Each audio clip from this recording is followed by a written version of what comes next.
नमस्कार, मी वृषाली पाटील बातमीपत्रात आपलं स्वागत करते। सुरुवातीला पाहूया टॉप 9 मोठ्या राजकीय बातम्या।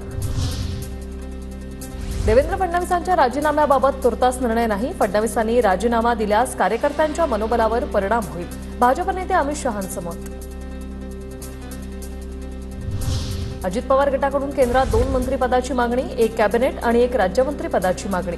मंत्रिपदासाठी सुनील तटकरे, प्रफुल्ल पटेलांचं नाव चर्चेत।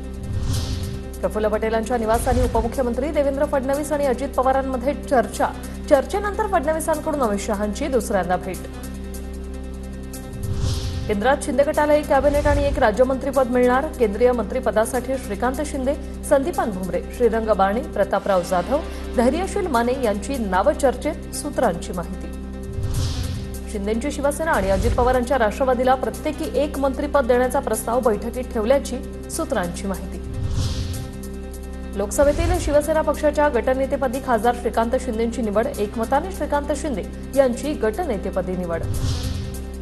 भाजप अध्यक्ष जे.पी. नड्डांच्या निवासाने एनडीएच्या नेत्यांची बैठक। या बैठकीत खाते वाटपावर चर्चा, प्रत्येक पक्षाच्या नेत्यांशी स्वतंत्र चर्चा।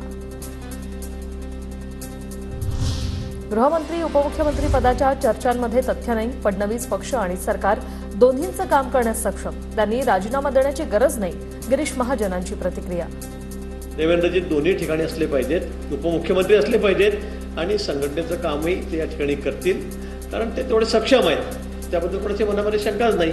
आणि म्हणून गिरीश महाजन उपमुख्यमंत्री होणार, गिरीश महाजन गृहमंत्रीपद मिळेल का, त्यांना हे खातं मिळेल का, मला वाटतं या बातम्यांना कुठलाही आधार नाही। लोकसभा निवडणुकीतल्या फटक्यानंतर आता भाजप राज्यात जनादेश यात्रा काढणार। विधानसभा निवडणुकीपूर्वी उपमुख्यमंत्री देवेंद्र फडणवीसांच्या नेतृत्वात निघणार जनादेश यात्रा।